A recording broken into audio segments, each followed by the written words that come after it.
आप सबनों मेरे वालों प्यार भरी सत श्री अकाल। आज श्री गुरु तेग बहादुर जी का शहीदी दिहाड़ा है। गुरु साहिब नूं तेग बहादुर हिंद दी चादर आख के लोग सत्कार दिंदे हन। अज आपां उन्हां दे जीवन, उन्हां दे कम्मां अते कुर्बानी बारे गल करांगे। उन्हां दा जन्म 1 अप्रैल 1621 अमृतसर गुरु के महल विखे होया। उन्हां दे पिता दा नाम गुरु हरगोबिंद साहिब ते माता दा नाम माता नानकी जी सी।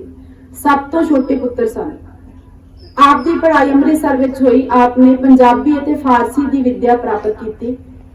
बचपन विच आप जी ने माता पासों इतिहास मिथिहास संबंधी कहानियां भी सुनिया सन, जिस तरह बचपन विच हर बच्चा सुनता है। महाराज दे युद्ध तो बाद गुरु हरगोबिंद साहब करतारपुर साहब आ गए ते उत्थे ही गुरु साहिब दा विआह 11.5 साल दी उम्र विच लाल चंद दी पुत्री गुजरी जी नाल होया। तेग दे धनी 14 साल दी उम्र विच पैंदे खान नाल होए युद्ध विच गुरु साहब ने तेग दे जौहर दिखाए सन। छोटी उम्र विच ही आप परपक्क योद्धे वांग लड़े सन ते आप नूं गुरु हरगोबिंद साहिब ने तेग बहादुर दा नाम दिता सी। पर इस युद्ध ने आप जी दी जिंदगी नूं समझण अते जीवन दा नजरिया बदल दिता। इस तो बाद गुरु साहिब ने शस्त्र त्याग दिते। इस लड़ाई तो पिछों गुरु साहिब अपनी माता जी अते पत्नी नाल अपने नानके पिंड बाबे बकाले आ गए। इत्थे गुरु साहिब परमात्मा दी भगती विच लीन रहंदे। पूरे पिंड ते इलाके विच आप जी दा गुरु पुत्र होण दे नाल उन्हां दी अपनी शख्सियत सदका पूरा प्रभाव सी। हुण उन्हां दी जिंदगी च एक नवां मोड़ आया। गुरु हरकृष्ण साहिब दे ज्योति जोत समाउण समय उन्हां द्वारा बाबे बकाले आख के ज्योति जोत समा गए। सब सिख संगतां दा ख्याल बाबे बकाले वाल चला गया। धीर मल्ली लई इस सुनहरी मौका सी संगतां नूं दस्सण दा कि गुरु हरकृष्ण साहिब ने उस वाल इशारा कीता है। सो इतिहासकारां दी बहुतात यह आखदी है कि सोढियां दियां 22 गद्दियां लग गईयां ते सब अपने आप नूं गुरु अखवाउण लग पए। सो गुरु नानक साहिब दी गद्दी दा वारस जां उत्तराधिकारी थापना एक गुंझलदार मसला बन गया सी ते सिख संगतां भी दुचित्ती विच सन। बाकियां नालों धीरमल जो बाबा गुरदित्ता जी दा पुत्र ते गुरु हरगोबिंद साहिब दा पोतरा सी, ज्यादा हक समझदा सी गद्दी ते। धीरमल्लां दे मसंदां ने यह गल फैलाई सी कि गुरु हरकृष्ण साहिब ने धीरमल दा नाम लिया है। यह बनावटी गुरुआं दा सिलसिला लगभग 11 महीने चलिया ते उस समय गुरु घर दे श्रद्धालु मक्खन शाह लुबाणी ने इस मसले दा निपटारा कीता। मक्खन शाह दी साखी। मक्खन शाह लुबाणा एक बहुत धनी व्यापारी सी। देश विदेश विच उसदा व्यापार चलदा सी। एक बार वो व्यापार करके समुद्री बेड़े राही चंगा धन कमा के देश परत रहा सी कि कहंदे ने समुंदर च उसनूं तूफान का सामना करना पै गया ते उसने गुरु नानक दे घर दा ध्यान करके अरदास कीती कि जे उसदा बेड़ा पार लग जाए ते ओह कमाई जो दसवंध गुरु घर नूं भेंट करेगा। सो गुरु बाबे दे दर्शनां लई बहुत वड्डी गिनती संगत लैके बाबे बकाले आया, पर उसदे आउण तक बाबा बकाला गुरुओं नाल भरिया पिया सी। इसलिए नितारा करना औखा हो गया, पर वह बहुत तजर्बेकार ते सियाणा बंदा सी। सो उसने पताउण लई 2-2 मोहरां हर बाबे अगे रखियां ते जदों ओह गुरु तेग बहादुर साहिब दे दर्शनां लई पहुंचा ते गुरु साहिब दी हस्ती तो बहुत प्रभावित होया। बाबे नानक साहिब दी सोच ते पहरा दिंदियां नजर आए ते जदों गुरु साहिब अगे भी उन्नियां ही मोहरां रखियां तां उन्हां ने कहा कि सच्चा सिख गुरु नानक दे घर नूं दसवंध दिंदा है ते इह गल ही तू घरों सोच के चलिया सैं। सारे छंके निमित्त हो गए ते उसने बाहर निकल के गुरु लादो रे दा होका दे दिता। इस तरह 20 मार्च 1665 ईस्वी नूं गुरु साहिब 9वीं जोत वजों गुरगद्दी ते बैठे। हुण इह कारज इन्ना सौखा नहीं सी। असल विच दोखीपुणा जां दुश्मनी घर तो ही शुरू हो जाती है। धीरमल ते पहला ही बहुत कोझियां चालां चलदा सी। सो हुण उसने गुरु साहिब नूं मरवाउण दी कोशिश भी कीती ते शी नाम दे मसंद नूं गुरु साहिब नूं मारन लई भेजिया। उसने गुरु साहिब ते गोली चलाई जो उन्हां दे मत्थे 'च लगी, पर चंगे भागी उन्हां दी जान बच गई।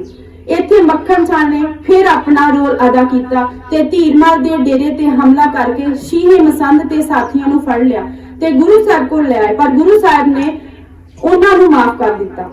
हुण इह तां पहली चुनौती सी, पर इस तो अगे होर भी बहुत सारिया मुश्किलों का सामना करना सी जो समय समय ते गुरु साहिब के दरपेश सन। गुरु साहिब कुछ समा वख-वख शहरों में सिक्खी का प्रचार करते रहे। उन्होंने कीरतपुरा के नेड़े ही माखोवाल नाम की थां ते एक राजे कोलों जमीन लैके एक नगर वसाया जिसका नाम गुरु का चक रखिया ते बाद विच इसदा नाम गुरु गोबिंद सिंह जी ने आनंदपुर साहिब रखिया। सो इत्थे भी धीरमल ते राम राय होना ने गुरु साहिब नूं परेशान करन च कोई कसर ना छड्डी। इस तो बाद गुरु साहिब वख-वख पिंडां विच शहरां दी यात्रा करदे सिੱਖੀ ਦਾ प्रचार करते रहे। इसे प्रचार दौरान जदों गुरु साहिब असम विच सन तां उन्हां नूं माता गुजरी दी कुख तो पुत्र होने की खबर पहुंची। पर जिन्ने सालों तक वो उत्थे पहुंचे तो उस समय जेडे गोबिंद राय सी उस समय 5 साल दे हो चुके सन।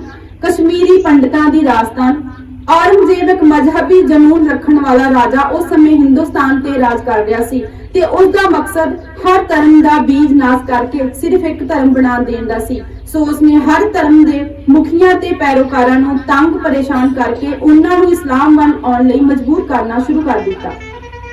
खास तौर पर कश्मीर के खिते नूं उसने निशाना बनाया। कश्मीर नूं टारगेट करन दा भी खास मकसद सी। कश्मीर की हद लहंदे पासों इस्लामी मुल्कां नाल लगन करके उसका ख्याल सी कि जेकर कश्मीरी मुसलमान हो जाते हैं तो उसका विरोध करने वाला कोई नहीं बचेगा।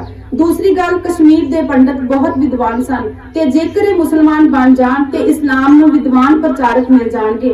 इस तरह औरंगजेब ने शेर अफगान खान नूं कश्मीर का हाकम ला दिता। अफगान खान के जुल्मां तो तंग कश्मीरी पंडितां ने उसके दरबार च जाके कहा कि उन्हां नूं 6 महीने की मोहलत दित्ती जावे। हो सकता कोई देवी देवता प्रार्थना सुन के रखिया लिया जाए। इस तरह उन्होंने इस शोहरत ते मोहलत मिली कि 6 महीने बाद जां इस्लाम जां मौत। इत्थे भी धीर मल्लीए चाल खेड गए ते कश्मीरी पंडितां नूं गुरु तेग बहादुर साहिब की दस पाई कि गुरु नानक की गद्दी दा नौवां वारस तुहानूं बचा सकता है। उन्हां दे 2 काम सिद्ध हो रहे सन। इस एक ते जेकर गुरु साहब ने दखल देण तो ना कर दित्ती तां ओह संगतां विच बदनाम होणगे। जेकर मदद करन लई किहा तां औरंगजेब नाल दुश्मनी पै जावेगी। सो दोही पासे फायदा धीर मलकिया दा ही सी। सो कश्मीरी पंडित गुरु साहब कोल इस समस्या के समाधान लई हाजिर होए। गुरु साहब औरंगजेब की इस दमनकारी नीति तो चंगी तरह वाकिफ सन। गहरिया सोचां च पए सन तां उन्हां दे 9 साल के पुत्र गोबिंद राय ने कान पुछया तां गुरु साहिब ने सारी गल विस्तार सहित दसी कि हुण धर्म ते इंसानियत की रखिया लई किसी वड्डी कुर्बानी की जरूरत है। तां छोटी उम्र के गोबिंद राय ने कहा सी कि तुसां तो वड्डा कुर्बानी देण की समर्था किसदी है? तुहाडे तो बिना कौन हो सकता है जिहड़ा कुर्बानी दे सकता होवे। गुरु तेग बहादुर इस गल ते निश्चिंत हो गए कि उन्हां तो बाद गुरगद्दी दा वारस उन्हां नूं मिल गया है। उन्होंने ऐलान किया कि जाके समय के बादशाह औरंगजेब नूं कह दियो कि जेकर 9वें गुरु तेग बहादुर नूं मुसलमान बना दियो तां सारे भारत के हिंदू मुसलमान बन जाणगे। सो ये खबर बादशाह तक पहुंचा दी गई। बादशाह लई किसी खुशखबरी तो घट नहीं सी। उसनूं लगदा सी कि गुरु साहिब नूं मना लेना उस लई कोई औखा काम नहीं। प्यार ना डर ना जां धमका के उसने गुरु साहिब नूं मुसलमान बनाउण दा निश्चा कर लिया। सो बादशाह ने गुरु साहिब नूं लियाउण लई अहदीए भेजे पर गुरु साहिब ने कहा कि वो चले जान। गुरु साहिब आप चल के बादशाह नूं मिलणगे। अहदीए चले गए। कुछ दिनों बाद गुरु साहिब भी बादशाह नूं मिलण लई तैयार हो गए। गुरु साहिब जानते सन कि हुण वापसी का कोई राह नहीं बचदा। सो गुरगद्दी की रस्म हत्थी करके 9 साल के पुत्र नूं गुरगद्दी का वारस थाप के आप बादशाह नूं मिलण चल पए। गुरु साहिब ਵੱਖ-ਵੱਖ ਪਿੰਡਾਂ ਸ਼ਹਿਰਾਂ 'ਚ ਹੁੰਦੇ ਹੋਏ ਨਾਲ ਸਿੱਖੀ ਦਾ ਪ੍ਰਚਾਰ ਕਰਦੇ ਤੇ ਨਾਲ ਹੀ ਔਰੰਗਜ਼ੇਬ ਦੀ ਮਜ਼ਹਬੀ ਕੱਟੜਤਾ ਬਾਰੇ ਸਿੱਖ ਸੰਗਤਾਂ ਨੂੰ ਦੱਸਦੇ ਜਾਂਦੇ। ਸਿਰਫ ਹਿੰਦੂ ਜਾਂ ਸਿੱਖ ਹੀ ਗੁਰੂ ਘਰ ਦੇ ਸ਼ਰਧਾਲੂ ਨਹੀਂ ਸਨ, ਸਗੋਂ ਬਹੁਤ ਸਾਰੇ ਮੁਸਲਮਾਨਾਂ ਦੀ ਵੀ ਗੁਰੂ ਘਰ 'ਚ ਅਟੁੱਟ ਸ਼ਰਧਾ ਸੀ। ਇਸ ਗੱਲ ਤੋਂ ਵੀ ਔਰੰਗਜ਼ੇਬ ਪਰੇਸ਼ਾਨ ਸੀ। ਸੋ ਗੁਰੂ ਸਾਹਿਬ ਨੂੰ ਮੁਸਲਮਾਨ ਬਣਾ ਕੇ ਇਹ ਸਿੱਧ ਕਰਨਾ ਚਾਹੁੰਦਾ ਸੀ ਕਿ ਇਸਲਾਮ ਹੀ ਸਭ ਤੋਂ श्रेष्ठ है। भाई मतीदास, भाई दयाला जी, भाई गुरदित्ता जी, भाई उदा जी ते भाई जैता जी, ये 5 सिख गुरु साहब दे नाल जा रहे सन। उधर बादशाह बेचैन सी कि बहुत दिन लंघन के बाद भी गुरु साहब नहीं पहुंचे ते नाल दी नाल औरंगजेब दे कान भी लगातार भरे जा रहे सन। डर दा मारा गुरु भगौड़ा हो गया है। सो दोबारा अहदीए भेजे गए पर गुरु साहब ना मिले। सो उन्हां दी गिरफ्तारी का हुक्म दे दिता गया। गुरु साहब ये सोच के आगरे गए सन कि शायद बादशाह आगरे होवेगा पर वो दिल्ली सी। गुरु साहब नूं आगरे तो गिरफ्तार कर लिया गया ते दिल्ली लिआंदा गया। औरंगजेब सख्त रुख अपना के गुरु साहब नूं भयभीत करना चाहुंदा सी तां जो गुरु साहब नूं उसकी शक्ति का अंदाजा हो जाए। पर शायद वो भुल रहा सी कि रब्बी रूहां ते दुनियावी राजियां दे हुक्म नहीं चलिया करदे। इस तरह बादशाह ने पहला मुसलमान सम्मान दे के ते फिर धमका के अपनी पूरी वाह लाई कि गुरु साहब इस्लाम कबूल करके ਮੁਸਲਮਾਨ ਧਰਮ ਵਿੱਚ ਆ ਜਾਣ, ਔਰੰਗਜ਼ੇਬ ਉਹਨਾਂ ਨੂੰ ਵੱਡੇ ਰੁਤਬੇ ਦੇ ਕੇ ਨਿਵਾਜੇਗਾ, ਪਰ ਕਿਸੇ ਵੀ ਲਾਲਚ ਜਾਂ ਡਰ ਦਾ ਕੋਈ ਵੀ ਅਸਰ ਗੁਰੂ ਸਾਹਿਬ ਤੇ ਨਾ ਹੋਇਆ। ਕਾਫੀ ਸਵਾਲ ਜਵਾਬ ਬਾਦਸ਼ਾਹ ਨੇ ਕੀਤੇ। ਬਾਦਸ਼ਾਹ ਕਹਿੰਦਾ ਕਿ ਤੁਸੀਂ ਨਾ ਬੁੱਤ ਪੂਜਕ ਹੋ, ਨਾ ਤਿਲਕ ਲਾਉਂਦੇ ਹੋ, ਨਾ ਜਨੇਊ ਪਾਉਂਦੇ ਹੋ, ਫਿਰ ਇਹਨਾਂ ਬੁੱਤ ਪੂਜਕਾਂ ਦੀ ਹਮਾਇਤ ਕਿਉਂ? ਤਾਂ ਗੁਰੂ ਸਾਹਿਬ ਨੇ ਕਿਹਾ, ਹਰ ਧਰਮ ਹਰ ਮਜ਼ਹਬ ਚ ਲੋਕਾਂ ਨੂੰ ਆਪਣੇ ਹਿਸਾਬ ਨਾਲ ਜੀਣ ਦਾ ਅਧਿਕਾਰ ਹੋਣਾ ਚਾਹੀਦਾ ਹੈ। ਬਾਦਸ਼ਾਹ ਕਹਿੰਦਾ, ਤੁਹਾਡੇ ਪਹਿਲੇ ਗੁਰੂ ਨਾਨਕ ਜੀ ਨੇ ਤਾਂ ਜਨੇਊ ਪਾਉਣ ਤੋਂ ਨਾ ਕਰ ਦਿੱਤੀ ਸੀ ਤੇ ਤੁਸੀਂ ਇਹਨਾਂ ਦੀ ਰੱਖਿਆ ਲਈ ਜਾਨ ਤੱਕ ਦੇਣ ਲਈ ਤਿਆਰ ਹੋ। ਗੁਰੂ ਸਾਹਿਬ ਨੇ ਕਿਹਾ, ਨਾ ਤਾਂ ਜ਼ੋਰ ਜ਼ਬਰਦਸਤੀ ਜਨੇਊ ਪਾਉਣ ਦੇਣਾ ਹੈ ਤੇ ਨਾ ਹੀ ਇਸ ਨੂੰ ਲਾਉਣ ਦੇਣਾ ਹੈ। ਬਾਦਸ਼ਾਹ ਕਹਿੰਦਾ, ਫਿਰ ਮੇਰੀਆਂ ਸ਼ਰਤਾਂ ਹਨ, ਜਾਂ ਤੇ ਇਸਲਾਮ ਪ੍ਰਵਾਨ ਕਰ ਲਵੋ, ਮੂੰਹ ਮੰਗੀਆਂ ਜ਼ਗੀਰਾਂ ਮਿਲ ਜਾਣਗੀਆਂ, ਇਸ ਨਾਲ ਤੁਹਾਨੂੰ ਵੀ ਫਾਇਦਾ ਤੇ ਮੈਨੂੰ ਵੀ, ਜਾਂ ਕੋਈ ਕਰਾਮਾਤ ਵਿਖਾਓ ਤਾਂ ਜੋ ਮੈਂ ਮੰਨ ਲਵਾਂ ਕਿ ਤੁਸੀਂ ਸੱਚਮੁੱਚ ਹੀ ਅੱਲਾਹ ਦੇ ਪੈਗੰਬਰ ਹੋ। ਜੇਕਰ ਦੋਵੇਂ ਸ਼ਰਤਾਂ ਮਨਜ਼ੂਰ ਨਹੀਂ ਤੇ ਫਿਰ ਜਾਨ ਦੇਣ ਲਈ ਤਿਆਰ ਹੋ ਜਾਓ। ਗੁਰੂ ਸਾਹਿਬ ਕਹਿੰਦੇ ਕਿ ਉਹ ਹਰ ਤਰ੍ਹਾਂ ਦੀ ਕੁਰਬਾਨੀ ਦੇਣ ਲਈ ਤਿਆਰ ਹਨ, ਪਰ ਸਾਡੀ ਵੀ ਸ਼ਰਤ ਹੈ ਕਿ ਜੇਕਰ ਸਾਨੂੰ ਦੀਨ ਕਬੂਲ ਨਾ ਕਰਵਾ ਸਕੇ ਤੇ ਫਿਰ ਕਸ਼ਮੀਰੀ ਪੰਡਤਾਂ ਨੂੰ ਤੇ ਹੋਰ ਹਿੰਦੂਆਂ ਨੂੰ ਕੁਝ ਨਹੀਂ ਕਹੋਗੇ। ਮੈਂ ਸਭ ਵੱਲੋਂ ਆਪਣੇ ਆਪ ਨੂੰ ਕੁਰਬਾਨੀ ਲਈ ਪੇਸ਼ ਕਰਦਾ ਹਾਂ। ਇਸ ਤਰ੍ਹਾਂ ਦਲੀਲਾਂ ਵਿੱਚ ਹਾਰਿਆ ਹੋਇਆ ਗੁੱਸੇ 'ਚ ਭੜਕ ਪਿਆ ਤੇ ਗੁਰੂ ਸਾਹਿਬ ਨੂੰ ਜੇਲ੍ਹ ਵਿੱਚ ਬੰਦ ਕਰਨ ਦਾ ਹੁਕਮ ਦੇ ਦਿੱਤਾ। ਸਖਤ ਸਜ਼ਾ ਹੋ ਗਈ। ਇਸ ਤਰ੍ਹਾਂ ਗੁਰੂ ਜੀ ਨੂੰ ਆਪਣੇ ਕੌਲ ਤੋਂ ਹਾਰ ਦੇਣ ਲਈ ਮਤੀ ਦਾਸ ਜੀ ਨੂੰ 2 ਫੱਟਿਆਂ ਵਿੱਚ ਜਕੜ ਕੇ ਚਾਂਦਨੀ ਚੌਕ ਵਿੱਚ ਗੁਰੂ ਸਾਹਿਬ ਤੇ ਬਾਕੀ 4 ਸਿੱਖਾਂ ਤੇ ਬਹੁਤ ਸਾਰੇ ਲੋਕਾਂ ਦੀ ਭੀੜ ਦੇ ਸਾਹਮਣੇ ਆਰੇ ਨਾਲ ਚੀਰ ਦਿੱਤਾ ਗਿਆ, ਇਹ ਵਿਖਾਉਣ ਲਈ ਕਿ ਮੌਤ ਬਹੁਤ ਬੁਰੀ ਸ਼ੈ ਹੈ ਤੇ ਗੁਰੂ ਸਾਹਿਬ ਆਪਣਾ ਫੈਸਲਾ ਬਦਲ ਦੇਣ। ਪਰ ਲੋਕ ਹਿੱਚ ਕੀਤੇ ਫੈਸਲੇ ਕਦੇ ਵੀ ਬਦਲਦੇ ਨਹੀਂ। ਇਸ ਤਰ੍ਹਾਂ ਮੁਫਤੀ ਵੱਲੋਂ ਭਾਈ ਦਿਆਲਾ ਜੀ ਨੂੰ ਵੀ ਦੇਗ ਵਿੱਚ ਉਬਾਲ ਦੇਣ ਦਾ ਫਤਵਾ ਜਾਰੀ ਹੋ ਗਿਆ। ਇਹ ਜ਼ੁਲਮ ਵੇਖ ਕੇ ਸਾਰਾ ਸ਼ਹਿਰ ਕੰਬ ਉੱਠਿਆ, ਪਰ ਜ਼ਾਲਿਮ ਬਾਦਸ਼ਾਹ ਤੇ ਕੋਈ ਅਸਰ ਨਹੀਂ ਸੀ ਇਸਦਾ। ਉਸ ਦੇ ਹੁਕਮ ਤੇ ਦੁਨੀਆ ਸਿਰ ਝੁਕਾਉਂਦੀ ਹੈ, ਪਰ ਇਹਨਾਂ ਗੁਰੂ ਦੇ ਸਿੱਖਾਂ ਤੇ ਮਨ ਤੇ ਕੋਈ ਅਸਰ ਨਾ ਹੋਇਆ। ਇਸ ਤਰ੍ਹਾਂ ਕਿਸੇ ਨਾ ਕਿਸੇ ਤਰ੍ਹਾਂ ਜੇਲ੍ਹ ਦੇ ਦਰੋਗੇ ਅਬਦੁੱਲੇ ਦੀ ਮਦਦ ਨਾਲ ਭਾਈ ਗੁਰਦਿੱਤਾ, ਭਾਈ ਜੈਤਾ ਤੇ ਭਾਈ ਉਦਾ ਜੀ ਜੇਲ੍ਹ ਚੋਂ ਨਸ ਜਾਣ ਸਫਲ ਹੋ ਗਏ।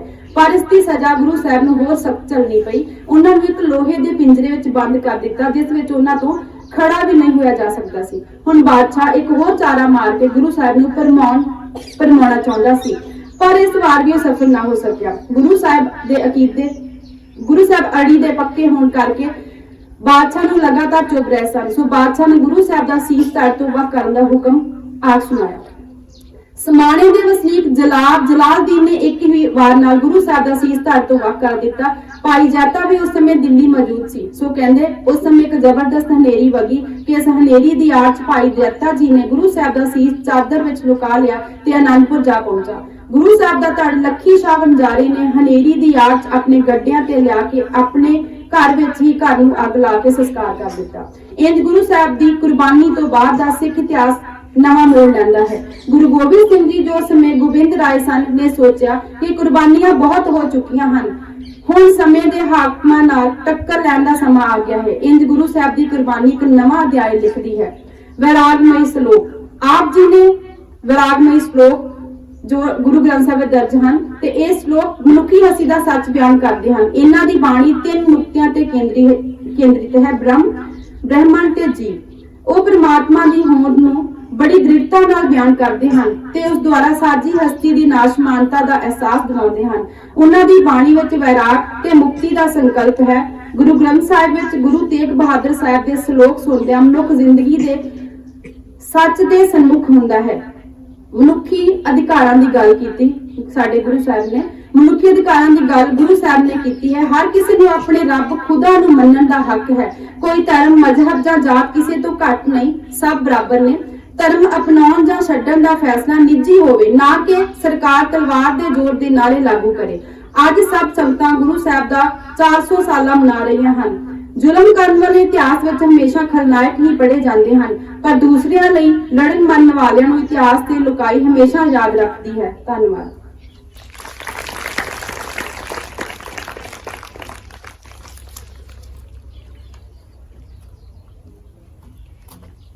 Thank you, ma'am.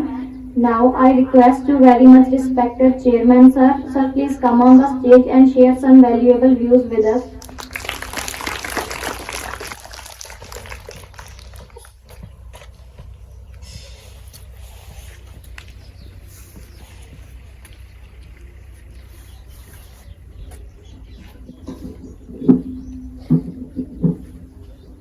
Very much respected Principal sir, dear students, good morning. ਅੱਜ ਆਪਾਂ ਮਾਰਨਿੰਗ ਅਸੈਂਬਲੀ ਦੇ ਵਿੱਚ ਸ਼ਹੀਦਾਂ ਦੇ ਸਰਤਾਜ ਹਿੰਦ ਦੀ ਚਾਦਰ ਸਾਹਿਬ ਸ੍ਰੀ ਗੁਰੂ ਤੇਗ ਬਹਾਦਰ ਜੀ ਦੀ ਸ਼ਹਾਦਤ ਨੂੰ ਯਾਦ ਕਰ ਰਹੇ ਹਾਂ। ਕੋਈ ਵੀ ਕੌਮ ਹਮੇਸ਼ਾ ਆਪਣੇ ਸ਼ਹੀਦਾਂ ਦੇ ਬਲੀਦਾਨ ਦੇ ਕਰਕੇ ਧਰਤੀ ਦੇ ਚੰਗੇ ਸਾਹ ਲੈਂਦੀ ਹੈ। ਜਿਹੜਾ ਸਿੱਖ ਇਤਿਹਾਸ ਹੈ ਇਹ ਸਮੁੱਚਾ ਕੁਰਬਾਨੀਆਂ ਦਾ ਇਤਿਹਾਸ ਹੈ। ਸ੍ਰੀ ਗੁਰੂ ਅਰਜਨ ਦੇਵ ਜੀ ਤੋਂ ਲੈ ਕੇ ਜਿਹੜਾ ਲਗਾਤਾਰ ਸਿਲਸਿਲੇਵਾਰ ਗੁਰੂ ਤੇਗ ਬਹਾਦਰ ਜੀ, ਉਸ ਤੋਂ ਬਾਅਦ ਛੋਟੇ ਸਾਹਿਬਜ਼ਾਦੇ, ਵੱਡੇ ਸਾਹਿਬਜ਼ਾਦੇ, ਤੇ ਉਸ ਤੋਂ ਬਾਅਦ ਤੇ ਫਿਰ ਲਗਾਤਾਰ ਸ਼ਹੀਦੀਆਂ ਦਾ ਇੱਕ ਬੜਾ ਵੱਡਾ ਗੌਰਵਮਈ ਇਤਿਹਾਸ ਹੈ। ਇਹ ਸ਼ਹੀਦੀ ਦੀ ਲੋੜ ਕਿਉਂ ਪੈਂਦੀ ਹੈ? ਸਭ ਤੋਂ ਵੱਡੀ ਗੱਲ ਸਿੱਖਣ ਵਾਲੀ, ਸੋਚਣ ਵਾਲੀ ਇਹ ਹੈ ਕਿ ਜਦੋਂ ਸਮੇਂ ਦੇ ਹਾਕਮਾਂ ਦੀ ਜ਼ੁਲਮ ਦੀ ਇੰਤਹਾ ਹੋ ਜਾਏ, ਉਹ ਇੰਨੇ ਜ਼ੁਲਮ ਕਰਦੇ ਨੇ ਕਿ ਲੋਕਾਂ ਦਾ ਜੀਣਾ, ਲੋਕਾਂ ਦੇ ਅਧਿਕਾਰ ਜਿਹੜੇ ਹੈ ਉਹ ਬਿਲਕੁਲ ਬਾਕੀ ਨਾ ਬਚਣ, ਤਾਂ ਫਿਰ ਲੋਕਾਂ ਦੇ ਕੋਲ ਕਹਿੰਦੇ ਨੇ ਕਿ ਫਿਰ ਜੇਕਰ ਹੋਰ ਕੋਈ ਰਾਹ ਨਹੀਂ ਤਾਂ ਫਿਰ ਮੌਤ ਦਾ ਰਾਹ ਲੱਭਦੇ ਆਪਾਂ, ਕਿ ਉਹਨਾਂ ਸਮੇਂ ਦੇ ਹਾਕਮਾਂ ਦੇ ਖਿਲਾਫ ਟੱਕਰ ਲੈ ਜਾਵੇ।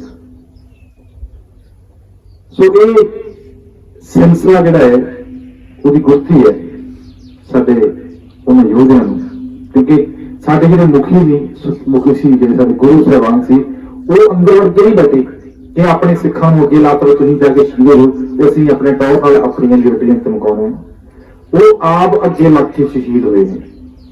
ਸੋ ਇਹ ਸਾਡੇ ਵਾਸਤੇ ਸਿੱਖਣ ਵਾਲੀ ਗੱਲ ਹੈ ਕਿ ਆਪਣੇ ਤੇ ਹੋ ਰਹੇ ਜੁਰਮਾਂ ਨੂੰ ਅਸੀਂ ਚੁੱਪ ਕਰਕੇ ਬਰਦਾਸ਼ਤ ਨਹੀਂ ਕਰਨਾ, ਉਹਦੇ ਖਿਲਾਫ ਆਵਾਜ਼ ਉਠਾਉਣੀ ਹੈ। ਇਹ ਆਵਾਜ਼ ਹੀ ਜਿਹੜੀ ਹੈ ਉਹ ਸਾਡੇ ਅੱਜ ਦੇ ਦਿਨ ਨੂੰ ਸਮਰਪਿਤ ਹੈ। ਸੋ ਸਾਨੂੰ ਇਸ ਤੋਂ ਬੜਾ ਕੁਝ ਸਿੱਖਣ ਦੀ ਲੋੜ ਹੈ। ਇਸ ਤੋਂ ਬਾਅਦ ਪੁੱਤਰ ਅੱਜ ਜਿਹੜਾ ਆਪਣਾ ਥਾਟ ਸੀਗਾ ਕਿ ਇਨਸਾਨ ਦੇ ਸਰੀਰ ਦਾ ਸਭ ਤੋਂ ਖੂਬਸੂਰਤ ਹਿੱਸਾ ਉਸਦਾ ਦਿਲ ਹੈ। ਜੇਕਰ ਉਹ ਵੀ ਸਾਫ਼ ਨਹੀਂ ਤਾਂ ਫਿਰ ਚਮਕਦਾ ਚਿਹਰਾ ਕਿਸ ਕੰਮ ਦਾ? ਦਿਲ ਦਾ ਸਾਫ਼ ਹੋਣ ਦਾ ਮਤਲਬ ਕੀ ਹੈ ਕਿ ਤੁਹਾਡੇ ਅੰਦਰ ਕੋਈ ਬੇਈਮਾਨੀ, ਬਦਗੁਮਾਨੀ, ਕਿਸੇ ਬਾਰੇ ਮਾੜੀ ਸੋਚ ਜਿਹੜੀ ਹੈ ਉਹ ਨਹੀਂ ਹੋਣੀ ਚਾਹੀਦੀ। ਤੁਸੀਂ ਆਪਣੇ ਬਾਰੇ, ਆਪਣੇ ਦੋਸਤਾਂ ਬਾਰੇ, ਆਪਣੇ ਰਿਸ਼ਤੇਦਾਰਾਂ ਬਾਰੇ, ਆਪਣੇ ਪਰਿਵਾਰ ਬਾਰੇ, ਆਪਣੇ ਸੁਨੇਹਿਆਂ ਦੇ ਬਾਰੇ ਚੰਗੀ ਸੋਚ ਰੱਖਣੀ ਹੈ, ਵਧੀਆ ਸੋਚ ਰੱਖਣੀ ਹੈ। ਕਿਸੇ ਦੇ ਬਾਰੇ ਤੁਹਾਡੇ ਦਿਲ ਦੇ ਵਿੱਚ ਬਿਲਕੁਲ ਵੀ ਮਾੜੇ ਵਿਚਾਰ ਨਹੀਂ ਹੋਣੇ ਚਾਹੀਦੇ। ਤੁਸੀਂ ਕਿਸੇ ਨੂੰ ਨੁਕਸਾਨ ਕਰੋ, ਤੁਸੀਂ ਕਿਸੇ ਦਾ ਦਿਲ ਦੁਖਾ ਦਿਓ, ਤੁਸੀਂ ਕਿਸੇ ਨਾਲ ਦੁਸ਼ਮਣੀ ਪਾਲੋ, ਇਹ ਬਿਲਕੁਲ ਵੀ ਸਹੀ ਗੱਲ ਨਹੀਂ ਹੈ। ਤੁਸੀਂ ਛੋਟੇ ਬੱਚੇ ਹੋ, ਅੱਜ ਤੋਂ ਹੀ ਜੇਕਰ ਆਪਾਂ ਇਹ ਗੱਲਾਂ ਸਿੱਖਾਂਗੇ ਤਾਂ ਅੱਗੇ ਜਾ ਕੇ ਇਹ ਚੀਜ਼ਾਂ ਜ਼ਿੰਦਗੀ 'ਚ ਕੰਮ ਆਉਣੀਆਂ ਨੇ।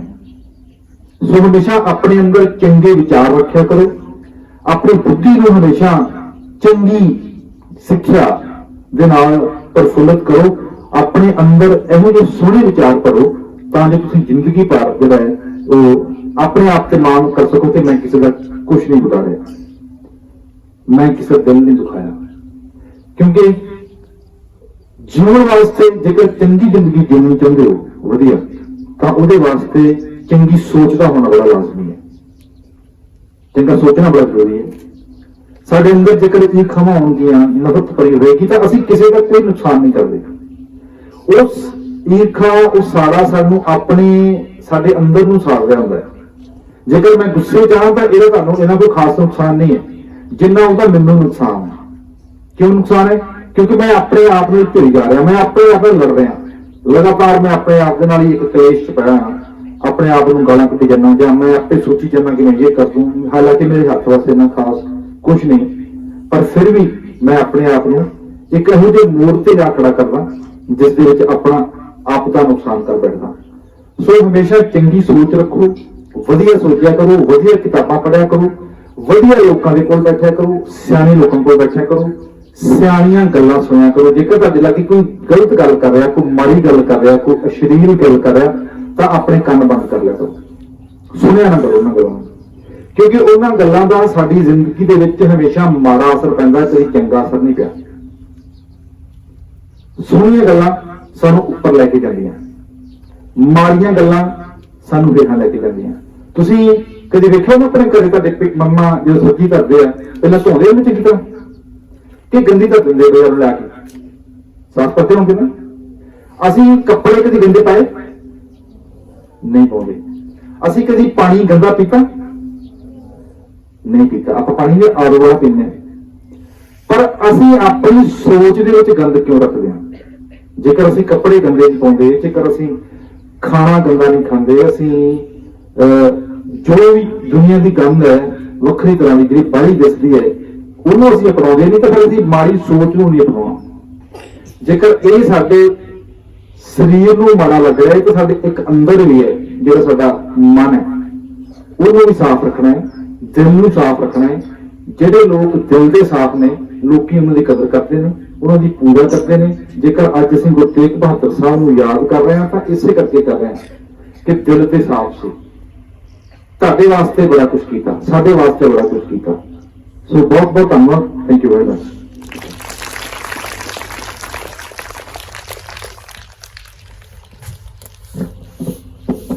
Thank you, sir.